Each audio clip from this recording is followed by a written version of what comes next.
Kamusta kayong lahat? Nandito na naman tayo sa Filipino Chill Recap. At ngayon, pag-uusapan natin ang family, action film na tinatawag na Karate Kid, Legends.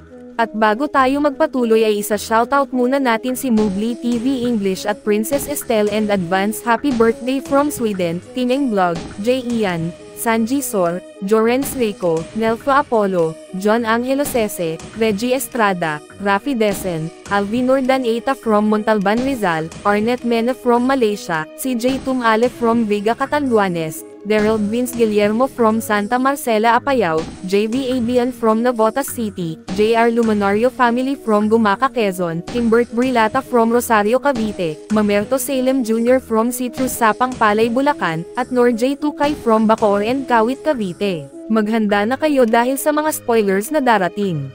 Nagsisimula ang kwento sa Okinawa, Japan noong 1986, kung saan pumapasok ang batang si Daniel Laruso sa dojo ni Mr. Miyagi. Naabutan niya si Mr. Miyagi na nasa kalagitnaan ng kanyang training.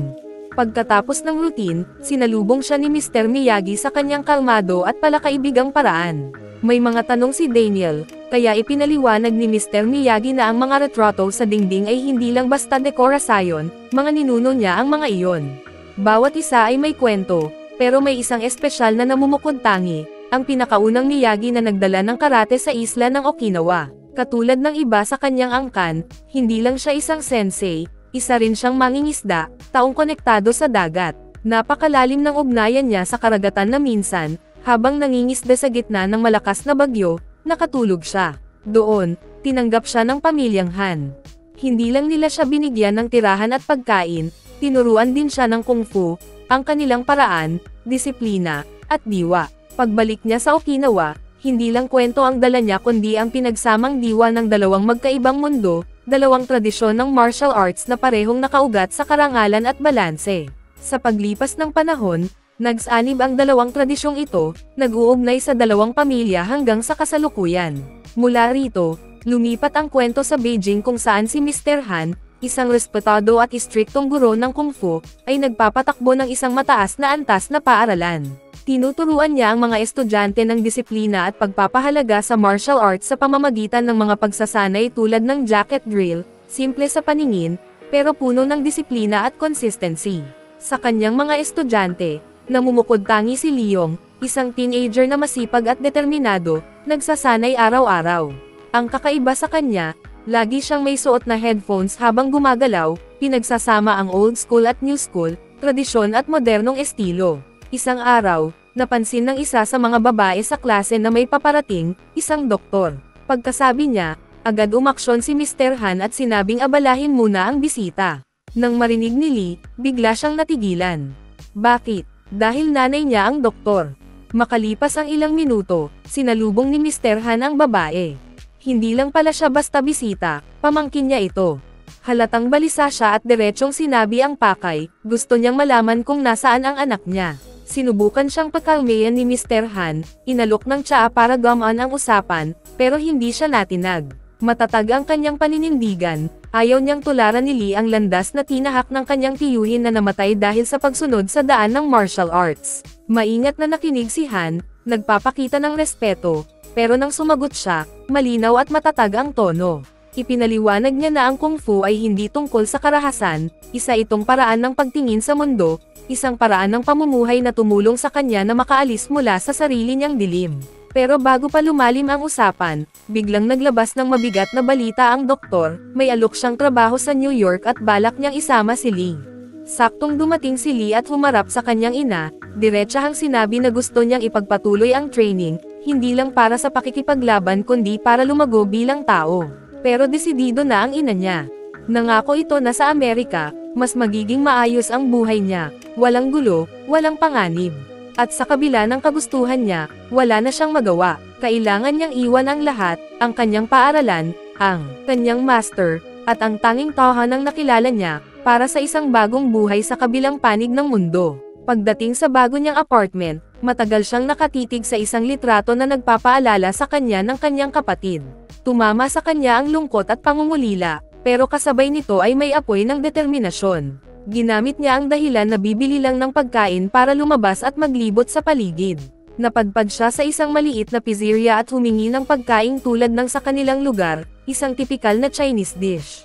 Pero sinalubong siya ng may-ari na si Victor, isang bagnuting lalaki, na agad siyang minamaliit at sinabing kung gusto niya ng ganoong klaseng pagkain, kailangan niyang pumunta ng malayo. Buti na lang, nakisabat ang anak ni Victor na si Mia at humingi ng paumanhin sa kabastusan ng ama, ipinaliwanag na pizza lang talaga ang tinda nila.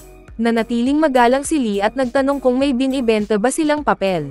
Naguluhan si Mia kaya ipinaliwanag niya na bagong lipat lang siya at naghahanap ng malapit na tindahan. Lumambat ang tono ni Mia at binigyan siya ng direksyon.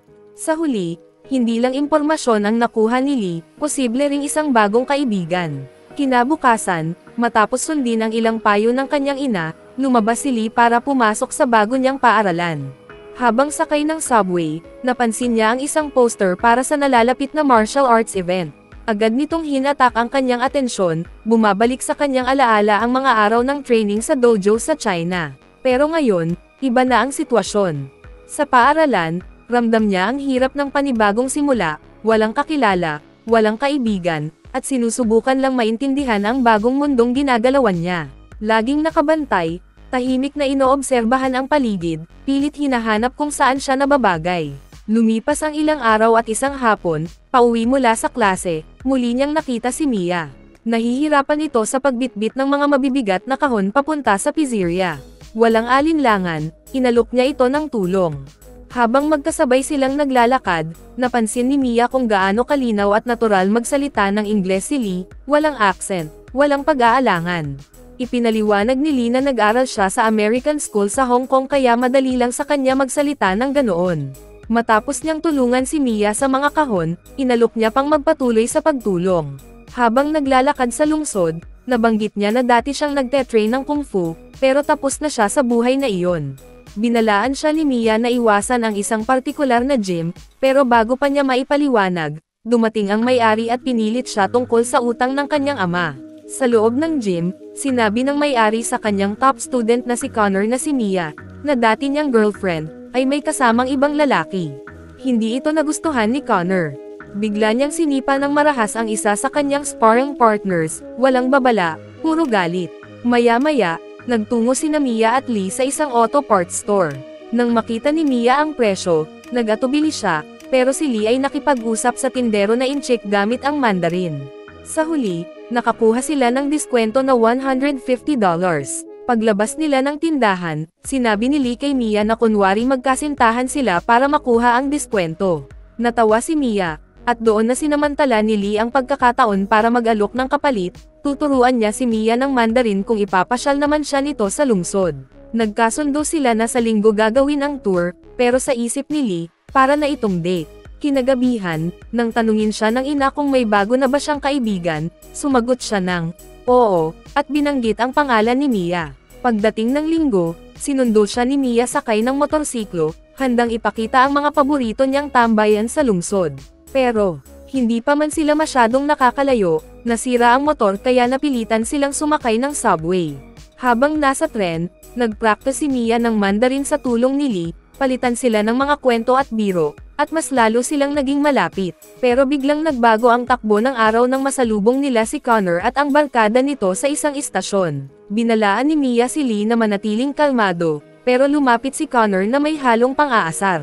Tahimik at kalmado si Lee, pero biglang sinapak siya ni Connor ng walang babala, dahilan para malito at halos mabulag siya sa sakit. Paglabas nila ng istasyon, humingi ng tawad si Mia. Ipinaliwanag niyang hindi na naging pareho si Connor mula nang masangkot ito ng husto sa karate. Panalo na ito sa mga underground fight sa buong lungsod, at diretsyong binalaan si Lee na masama ang magiging resulta kung haharapin niya ito. Inamin din ni Mia na ang pakikipagrelasyon niya kay Connor ay paraan niya para magrebelde laban sa ama.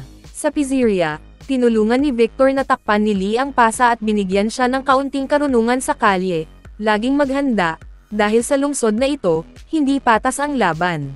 Kinabukasan, nahuli siya ng kanyang ina na pinabababa ang pamamaga gamit ang tibag. Nagalit ito at pinaalalahanan siyang sinabi na nito noon pa, walang away, walang gulo. Bilang parusa, sinamahan siya ng ina sa library at ipinakilala kay Allen, isang tutor na tutulong sa kanya sa pag-aaral. Kinagabihan, matagal niyang tinitigan ang lumang litrato ng kanyang kapatid at dating master, iniisip ang Dragon Kick, isang teknik na hindi pa niya lubos na nagagampanan. Maya-maya, muling sumulpat si Connor at hinarang siya. Sinubukan ni Lee na umiwas, pero nang wala na siyang malabasan, itinulak niya si Connor pabalik. Ngumisi si Connor at sinabing lalaban siya pero gamit lang ang mga paa. Sa pamamagitan lang ng kanyang mga sipa, binugbog niya si Lee sa harap ng lahat. Binigay ni Lee ang lahat, pati na ang pagsubok ng Dragon Kick, pero hinarang lang ito ni Connor na parang walang epekto, at saka siya pinabagsak ng malakas. Bago pa makialam ang mga guro, nag-iwan si Connor ng formal na hamon para sa torneo. Uwing-uwi si Lee na nakayuko sa kahihiyan. Sa daan, nakita niya ang mga poster ni Connor na ipinopromote bilang malaking bituin ng event. Gabi na, puno ng pagkainis, palihim siyang lumabas at nagtungo sa pizzeria para ayusin ang motor ni Mia. Hindi niya alam na makakasaksi siya ng dalawang gun na dumating para hanapin si Victor. Sinubukan ni Victor na pakalmayan ang sitwasyon, pero nauwi ito sa gulo nang biglang sapakin siya ng isa sa mga lalaki at mawalan siya ng malay. Nang hindi umurong si Lee, itinulak siya ng mga gun sa pader. Pero sa pagkakataong ito, hindi siya nagpapi. Bumawi siya ng malakas, pinatumba ang isa gamit ang matibay na sipa, at nakipagsabayan sa dalawa pagamit ang mabilis at matalim na galaw, nagpapakita ng tunay na martial arts skills. Sa isang punto, nahawakan pa niya ang binti ng isa at ginamit ito bilang sandata, mabilis at brutal. Napagod siya sa laban at tinamaan ng isang matinding atake na nagpabagsak sa kanya sa hood ng kotse. Pero bumangon siya, puno ng apoy, at tinapos ang laban ng malakas. Isa-isa niyang pinabagsak ang lahat hanggang sa tumakbo palayo ang mga gun, durog at talunan. Habang hilo pa, tinitigan siya ni Victor na tila hindi makapaniwala. Namangha ito sa lakas na nakita niya kay Lee at tinanong kung saan siya natuto lumaban ng ganoon. Diretsyong sagot ni Lee, nag-training siya ng Kung Fu sa Beijing. Sa pagkakataong ito, naging totoo si Victor at inamin na may habol sa kanya ang mga gun dahil sa utang na hindi niya mabayaran, at ayaw na niyang magtago. Victor desperadong nakiusap kay Lee na sanayin siya para sa isang huling laban na pwedeng mag-ayos ng gulo at mailigtas ang pizzeria. Pero tumanggi si Lee, may pangako siya sa sarili na hindi na siya muling lalaban, matapos maranasan ang isang mabigat na pangyayari, kapareho ng dahilan kung bakit tumigil si Victor sa pakikipaglaban ng ipanganak si Mia. Maya-maya, sumama si Lee sa kanyang ina sa isang tradisyonal na Chinese festival kung saan may mga parol na pinalulutang sa langit sa isang tahimik at emosyonal na seremonya. Sa gitna ng kapayapaan, tinawagan niya ang dating master niyang si Han, na nagsabing miss na siya ng lahat sa paaralan. Nabuhayan ng loob si Lee at pinanood si Victor na mag-ensayo mag-isa. Doon niya napagtanto kung gaano kabagal at kaina ang galaw ni Victor. Kaya nagpa siya siyang tulungan ito. Sinabi niya na ang pagtuturo ng Kung Fu para makatulong sa iba ay isa ring paraan para parangalan ang kanyang pinagmulan. Nagsimula silang mag-ensayo sa isang simpleng gym. Mabilis at halos hindi mahawakan si Lee habang si Victor ay hirap na hirap makalapat ng tama.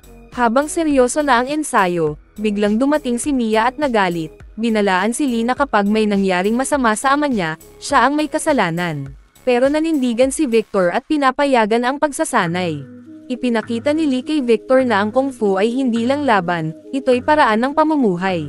Naglagay pa siya ng larawan ni Han sa gym at araw-araw ipinapakita ang respeto rito. Ang pagsasanay nila ay umabot hanggang pizzeria, gamit ang masa ng pizza at mga gamit sa kusina bilang improvised training tools. Maging sa subway, patuloy si Victor sa pag-ensayo, determinado na makabalik sa dating lakas.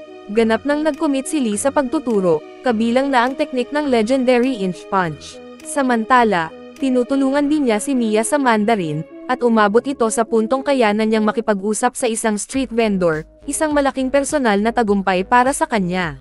Isang araw, nadaanan ni Connor ang pizzeria at napansin ang lalong paglapit ni Lee at Mia, ang ex niya. Hindi ito nakalampas sa kanya. Habang lumilipas ang panahon, lalong lumalakas si Victor, mas mabilis, mas balanse, at mas matatag.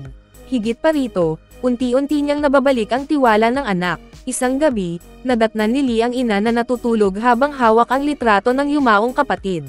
Tinataglay ng emosyon, dumiretso siya sa gym at nagsanay ng matindi, ibinubuhos ang lahat ng galit at lungkot sa punching bag. Dumating si Victor at doon, Nagbukas si Lee tungkol sa isang masakit na alaala, isang tradisyong Tsino na kapag may namatay, binubuksan ang mga bintana at pinto para makalabas ang kamatayan. Isinalaysay ni Lee na isang taon na ang nakararaan, matapos manalo ang kanyang kapatid sa isang torneo sa Beijing, inatake sila ng lalaking natalo nito at ng grupo ng mga kasama. Sa gitna ng gulo, nasaksak ang kanyang kapatid. Kahit tinawag siya nito para tumulong, nanigas siya sa takot at wala siyang nagawa kundi panoorin itong mamatay. Naantig si Victor at hinimok siyang patawarin ang sarili, dahil kung hindi niya hahayaan ang sugat na iyon na maghilom, sisirain siya ng sakit. Kinabukasan, habang nagtuturo si Lee kay Alan sa pizzeria, tinanong siya ni Mia kung pupunta siya sa event mamayang gabi. Nag-alinlangan siya. Nakiramdam si Alan at pinayuhan siyang pumunta. Pagkatapos, inamin ni Alan na nagsinungaling siya tungkol sa progreso niya sa calculus para lang tulungan si Lee sa harap ni Mia. Sa fair, tinulak siya ni Alan na lapitan si Mia, pero nang makita niya itong kasama si Connor, kinain siya ng insecurities. Bago magsimula ang laban, hinarap siya ni Mia tungkol sa malamig niyang pakikitungo. Inamin niya na nakita niya itong kasama si Connor. Ipinaliwanag ni Mia na komplikado ang sitwasyon pero malinaw niyang sinabi na tapos na iyon, dahil si Lina ang mahalaga sa kanya. Ngayon, bago pa sila maghalikan, dumating si Victor para putulin ang sandali, ayaw niya ng anumang distraction. Sa ring, hinarap ni Victor ang mas malaking kalaban. Kahit dehado at tinutokso pa ni Ashine na siguradong talo siya, naalala niya ang turo ni Lee, flow like water. Nagsimula ang laban, pero kahit may dagdag na payo mula kay Lee, ramdam ni Victor ang bigat ng bawat suntok ng kalaban at ang lumalaking pagkadismaya. Sa ikalawang round, nagpasya siyang gamitin ang inch punch. Laking gulat ng lahat ng pabagsakin niya ang kalaban. Tumahimik ang crowd, namangha sa bigla ang pagpapakita ng kasanayan ni Victor. Naramdaman niyang bumalik ang determinasyon sa kanya. Mabilis na nakabangon ang kalaban, pero nagbago na ang laban. Ngayon si Victor na ang may kontrol, umiilag ng mabilis at kumokontra ng eksakto, hanggang sa ma-corner niya ang kalaban. Sa sobrang desperado, gumamit ang kalaban ng ilegal na tira matapos bigyan ng senadorias ni Ashine. Malupit na tinamaan si Victor at nawalan ito ng malay matapos sumalpok sa salamin ng ring. Agad tumakbo si Mia para humingi ng tulong, habang si Lee, tila naparalisa sa takot, ay muling naramdaman ang trauma ng pagkamatay ng kanyang kapatid. Sa ospital, kinausap ni Mia si Lee para samahan siya, pero hinaranggan siya ni Fia. Makalipas ang ilang oras, dumating ang kanyang ina na siyang doktor na may hawak sa kaso, at sinabi kay Mia na ligtas na si Victor. Hinarap niya ang anak at hinanap ang paliwanag. Umamin si Lee na sangkot siya bilang trainer, bagay na labis na ikinabigo ng kanyang ina dahil nangako siyang tatalikuran na niya ang kung fu. Dahil sa matinding guilt, sinira ni Lee ang lahat ng gamit na may kinalaman sa martial arts at umiwas sa kahit anong kontak. Ngunit pag-uwi niya, nadiskubre niyang may pumasok sa bahay. Inatake siya nito sa kusina, pero hindi niya ito napigilan, at laking gulat niya nang makita na ito pala ay si Master Han. Dumating ang ina niya nang hindi inaasahan kaya napilitan silang magkunwari. Sa hapunan, nagpakilala si Han bilang isang ordinaryong bisita. Pero nang makita nito ang magulong kwarto ni Lee, pinaalala niya na kahit hindi maiiwasan ang mga suntok ng buhay, may kapangyarihan siyang pumili kung kailan babangon muli. Na-inspire, binisita ni Lee si Victor kinabukasan. Umalis si Mia nang makita pa rin siyang sugatan. Mag-isa, humingi ng tawad si Lee pero sinabi ni Victor na wala siyang kasalanan. Ibinunyag din ni Victor na plano niyang lumipat. Natakot si Lee na ibig sabihin nito ay sumusuko na siya, pero itinama siya ni Victor, hindi ito pagsuko, kundi pag-usad. Ipinahayag ni Han na sasali si Lee sa district tournament at may 10 araw lang para maghanda. Habang naghahanap si Lee ng lugar na mapag-eensayuhan, bumisita si Han sa dambana ni Mr. Miyagi para magbigay galang.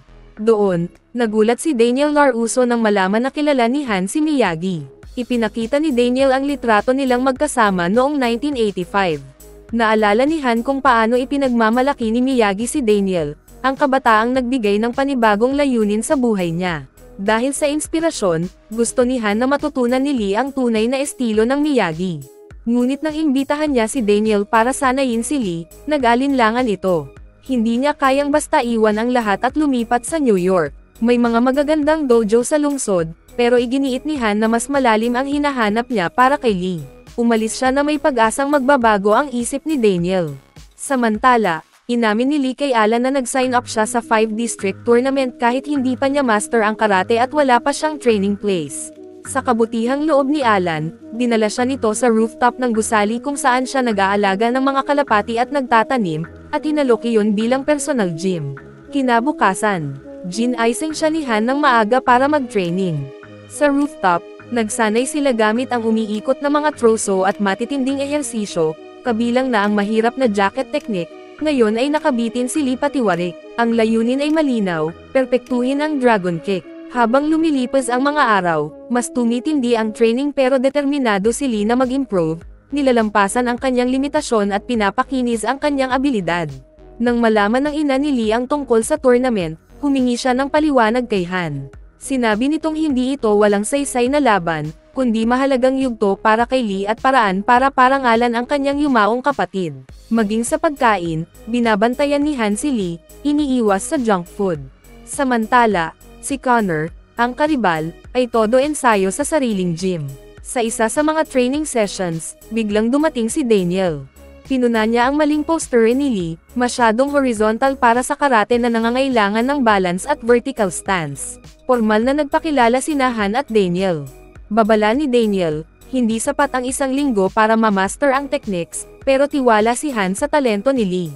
Upang patunayan, pinanood ni Daniel si Lee na bagaman nahirapan, nagawa pa ring isagawa ang dragon kick. Nagsimula na ang kanilang joint training, si Daniel tinutukan ang basic techniques, habang si Han ay nagsagawa ng simulated attacks para ipaalala na walang awa ang tunay na kalaban. Kasabay ng training, may personal na pagsubok si Lee, iniiwasan siya ni Mia matapos ang mainit na pagtatalo. Nang mag-open up siya kay Han, tinanong siya nito, sulit ba itong ipaglaban? Na-inspire si Lee at nagpa siya na oo, sulit si Mia. Kinahapunan, umorder siya ng pizza, alam niyang si Mia ang magde-deliver, at pinaakyat siya sa rooftop. Doon, sinalubong niya si Mia kasama si Alan na acting waiter. Nakiusap si Alan na bigyan siya ng isa pang pagkakataon. Matapos magdalawang isip, pumayag si Mia. Nag-usap sila ng malalim at masinsinan. Ipinaalala ni Mia na hindi niya kailangang lumaban para sa kahit sino kundi para sa sarili niya. Naantig si Lee at inamin na iyon nga ang dahilan kaya siya lumalaban, para sa sarili niya. Tinanong niya si Mia kung suportado siya nito, at tumanggo ito, tanda ng kanilang muling pagkakasundo. Dumating na ang pinakahihintay na araw ng tournament. Ipinahayag ng announcer na ang grand prize ay $50,000 at ang laban ay matatapos sa knockout o makakuha ng 8 puntos. Ang body shots ay 1 puntos, gayon din ang direktang tama sa ulo. Sa unang laban, hinarap ni Lee si Buddha Stevens. Matapos matamaan sa simula, mabilis siyang bumawi at tinira ang kalaban sa tiyan gamit ang tuhod, kasunod ang lumilipad na sipa sa ulo na nagpabagsak dito. Habang nagpapatuloy ang torneo, tinuruan ni Daniel si Lee ng Yamasuki, isang defensive block na inangkop ni Han sa kanyang sariling estilo. Sa kalaunan, nagharap ang dalawang master sa isang simbolikong labanan, pero pinigil sila ni Lee na may pahayag tungkol sa pagkakaisa ng kanilang tradisyon. Sa ikalawang araw, tinalo ni Lee si Tornado gamit ang Yamasuki, habang si Connor ay patuloy na nagwawagi ng walang kahirap-hirap. Sa sobrang galing niya, minsan ay nagpapatawad siya sa kalaban na pwede na sana niyang talunin, tanda ng kanyang kumpiyansa na halos mayabang na. Sa pagtatapos ng araw, parehong nakapasok sa semifinals sina Lee at Connor. Samantala, nakauwi na si Victor at tumambad sa kanya na inayos ni Mia ang pizzeria bilang pag-alala sa kanyang nakaraan bilang mandirigma, isang kilos na puno ng emosyon at pagmamalaki. Nagpapatuloy ang torneo at sa susunod na laban, walang kahirap-hirap na tinalo ni Connor ang kalaban gamit ang isang malakas na flying kick na nagpabagsak dito ng todo sa sahig, kaya't nakasigurado siya ng pwesto sa malaking final. Sa laban naman ni Lee, nagsimula siya sa alanganin matapos tamaan diretso sa ulo, 2 puntos agad ang nawala. Sa determinasyon at husay, nagsunod-sunod siya ng mga eksaktong kontra-atake na unti-unting nagbigay sa kanya ng kontrol sa laban. Sa huli, nakuha niya ang tamang posisyon at pinatulog ang kalaban sa isang malakas na sipa, tinapos ang laban sa isang matinding finishing blow. Nang mabalitaan ni Ocean na umabot din si Lee sa final, halatang inis na inis ito sa bilis ng progreso ng binata at gumawa ng desperadong desisyon.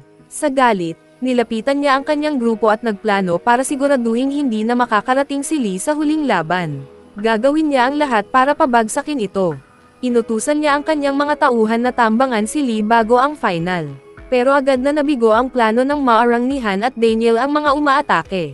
Sa kanilang lubos na kahusayan sa martial arts at taon ng karanasan bilang mga guro, madaling nilang napabagsak ang mga ito at tinapos agad ang banta. Pagkatapos ng insidente at may ilang araw pa bago ang final, bumalik muna ang mga tauhan sa kani-kanilang pang-araw-araw na gawain. Sa pagkakataong iyon, kinausap ng ina ni Lee si Han tungkol sa progreso sa torneo.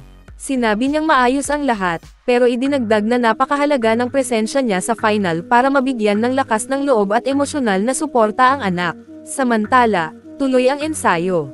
Si Daniel, na unti-unting nakikilala ang estilo ni Connor, ay iniba ang kanyang plano. Napansin niyang lumalaban si Connor na parang mabangis na tigre, agresibo at walang tigil. Sabi niya, may karanasan na siya laban sa ganitong klaseng kalaban noon, kaya plano niyang labanan ito gamit ang kalmadong galaw at eksaktong teknik sa halip na lakas. Pinapalakas nito ang kumpiyansa niya habang inihahanda si Lee. Medyo mayabang na biro ni Lee, baka mas mabuting maging mas malaking tigre na lang siya. Pero diretso siyang sinagot ni Daniel na ang pinakamahusay na paraan para pabagsakin ang isang kagaya ni Connor ay hindi sa pagiging mas malakas o mas agresibo, kundi sa pamamagitan ng isang bitag. Para patunayan, gumawa si Daniel ng mabilis na galaw na nagpabagsak kay Lee, at ipinaliwanag na dapat gamitin ni Lee ang sariling agresyon ng kalaban-laban dito, hayaan na ang bilis at galit ng kalaban ang maging kahinaan niya. Ngunit si Han, na nanonood mula sa gilid, hindi kumbinsido. Lumapit siya at gamit ang isang mabilis na teknik mula sa sarili niyang disiplina, pinabagsak din si Lee ng mas mabilis pa. Malinaw ang punto niya, para sa ganitong laban, mas matalim ang talam ng kung fu. Nauwi ito sa pagtatalo ng dalawang guro, pareho gustong patunayan na mas magaling ang kanilang estilo. Kawawang Lee, naging parang training dummy na tinatamaan habang nag-aargumento sila. Kalaunan, habang mag-isang nag-e-ensayo si Lee, nilapitan ni Daniel si Han para bigyan ito ng papuri, swerte raw siya na may ganitong kagaling na estudyante. Pero mapagpakumbabang sagot ni Han, ang lahat ng guro ay kasing husay lang ng kanilang estudyante. Natutunan niya ito kay Miyagi. Isang hapon, habang pinapanood ni Daniel si Lee na pinapractice ang Dragon Kick, nabanggit niya na ang galaw na ito ay pagmamay-ari noon ng kapatid niya. Pero sabi ni Lee, hindi niya balak gamitin ito sa final. Sinubukan na niya ito laban kay Connor dati at nabasa agad ng kalaban. Pero mariing sagot ni Daniel, hindi, ngayon magiging perpektong galaw ito. Hindi para tapusin siya, kundi para bitagin siya. Kapag iniisip ni Connor na hawak na niya ang laban, doon darating ang tunay na atake. Para mas hasa ang Dragon Kick sa tamang sandali, naisip nilang mag-ensayo gamit ang mga subway turnstile bilang drill para sa balanse. Pero hindi madali para kay Lee. Paulit-ulit siyang bumabagsak at nasasaktan habang sinusubukang makuha ng tama ang galaw. Kinagabihan, inilabas ni Daniel ang isang espesyal na bagay, bandana ni Miyagi. Sabi niya kay Lee, hindi lang basta tela ito. Isa itong simbolo ng puno na nag-uugnay sa kanilang dalawang pamilya. Ikinwento rin niya na pumayag siyang sanayin si Lee dahil gusto niyang ipagpatuloy nito ang pamana ng kanyang guro, at para palagi niyang maalala kung bakit siya lumalaban. Tinanggap ni Lee ang bandana at, may bagong apoy sa puso, balik siya sa mas matinding ensayo. Lahat ng pasa, pagbagsak, at pagod, wala siyang inatrasan. Hanggang sa, matapos ang napakaraming pagsubok, tuluyan niyang na-perfect ang Dragon Kick, matalim, malinis, at walang kapantay. Dumating ang araw ng huling laban sa tuktok ng isang 60 palapag na gusali. Nabigla si Lee nang dumating ang kanyang ina. Kahit unay ayaw niyang pumunta, ipinakita niya ngayon ang kanyang pagmamalaki at hinimok si Lee na manalo. Yumuko si Lee kay Daniel at hiniling na siya ang magtali ng bandana ni Miyagi sa kanya. Habang naglalakad siya sa gitna ng tao papunta sa plataporma, saglit na sumagi sa isip niya ang alaala ng kanyang kapatid. Sa tabi, tumango si Victor bilang tanda ng respeto. Pagsapit nila sa ring, nagtagpo ang matinding titig ni Lee at Connor. Nang tawagin ng referee ang tradisyonal na pagyuko, mariing tumanggi si Connor. Walang galang, puro ego. Nagsimula ang laban. Si Lee ang unang kumilos, pero agad na sinunggaban ni Connor ang kontrol, tumama ng malakas na sipa sa mukha ni Lee at nakaunang 2 puntos. Mabilis at kumpiyansa, ginamit ni Connor ang kanyang mga paa para itulak si Lee at ipakita ang kanyang kalamangan. Halos nilalaro lang siya ni Connor. Sunod na galaw, buong puwersa niyang binangga si Lee hanggang sa madamay ang referee at sabay silang bumagsak. Hindi pa tapos, binuhat niya si Lee at pinakawalan ang isa pang malupit na sipa na nagpalipad dito hanggang sa sulok ng ring. Scoreboard, 4-1, malinaw na lamang si Conor. Pero hindi pa tapos si Lee. Bumangon siya, matalim ang tingin, huminga ng malalim, at muling sumabak. Ngayon, panay-iwas muna siya para makapag-focus. Paglapit muli ni Conor, malinis niyang nablock ang mga atake at bumawi gamit ang matinding 1-inch punch. Para kay Conor, malaking kawalang galang iyon. Galit na galit, itinulak niya ang referee at muling sumugod kahit labag sa patakaran. Pero matatag si Lee, umiiwas sa bawat suntok. Sa tamang tiyempo, tumama siya ng matinding sipa sa dibdib ni Conor at nakapuntos. Nag-iingay na ang crowd. Si Conor, gigil na gigil, pero dahil sa sobrang galit, nagkaroon siya ng butas sa depensa. Sinamantala iyon ni Lee at binagsakan siya ng matinding roundhouse kick sa mukha, dagdag 2 puntos para kay Lee. Ngumisi si Conor, iniisip na siya pa rin ang may bentahe, at hinamon si Lee na siya ang unang umatake. Hindi umatras si Lee. Tumalon siya sa ere at tumama ng eksakto, pinadapa si Conor. Pero veterano si Conor, sa susunod na ronda, nasalo niya si Lee sa ere at tinamaan ito ng malakas sa ulo, dahilan para bumagsak ng tuluyan. Nagsimula ang countdown ng hukom, parang tapos na. Pero narinig ni Lee ang mga tinig ng kanyang ina, ni Daniel, at ni Han. Paulit-ulit sa isipan niya kung sino siya at kung bakit siya nandito. Inalala niya ang kapatid at sa hindi maipaliwanag na lakas, tumayo siya muli. Tabla na sila sa 7 puntos. Isang tira na lang ang magtatakda ng lahat. Mataas ang tensyon habang dahan-dahan silang naglapit, naghihintay sa hudyat. Pagsenyas ng hukom, sumugod si Lee gamit ang alamat na dragon kick. Sa parehong sandali, naalala ni Conor ang laban nila sa paaralan at ginawa rin ang parehong sipa para salubungin siya sa ere. Pero ngayon, ibang Lee na ito. Sa kidlat bilis na reflex, naiwasan niya ito sa huling segundo, dahilan para mawalan ng balanse si Conor. Walang sinayang na oras, tumira si Lee ng malinis na sidekick na nagpatambo kay Conor. Panalo si Lee. Ipinakita niya ang respeto at kubab ang loob, lumakad palayo, handang iwan ang lahat ng may kapayapaan. Pero biglang, walang paabi, tumingin si Conor sa kanyang sensei, at may kumurap sa kanyang isipan. Mabilis siyang sumugod kay Lee para sa isang patagang atake. Nakita ito ni Lee, sinalag ng maayos, pinaikot si Conor sa banig, at handa na sanang tapusin siya. Pero bago niya gawin, muling umalangaw-ngaw ang tinig ng kanyang guro sa isip niya. Sa sandaling iyon, naunawaan niya. Sa halip na durugan si Conor, iniabot niya ang kamay at tinulungan itong tumayo, tanda ng tunay na karangalan. Pagkatapos, sumugod ang grupo ni Lee at binuhat siya sa kanilang balikat, parang tunay na kampyon. Ilang panahon ang lumipas, bumungga ang negosyo ni Victor. Sobrang ganda ng takbo, magbubukas na siya ng pangalawang branch. Bilang parangal kay Lee, nagdagdag siya ng Chinese-style pizza sa menu. Naantig si Lee sa ginawa, kaya nagpadala siya ng pizza kay Daniel kasama ang litrato niya hawak ang championship trophy bilang pasasalamat sa lahat ng pagsasanay. Habang kumakain ng slice si Daniel kasama si Johnny, nagbiro ang kaibigan tungkol sa pagbubukas ng pizza joint na tatawaging Miyajes, pero agad itong tinanggihan ni Daniel, sinabing magiging kawalang galang iyon sa mga matatalinong taong gumabay sa kanila. Mag-subscribe na kung hindi ka pa nakasubscribe, pindutin na rin ang notification bell at like button para sa marami pang movie recap katulad nito, at mag-iwan ng comment down below. And as always, thank you for watching.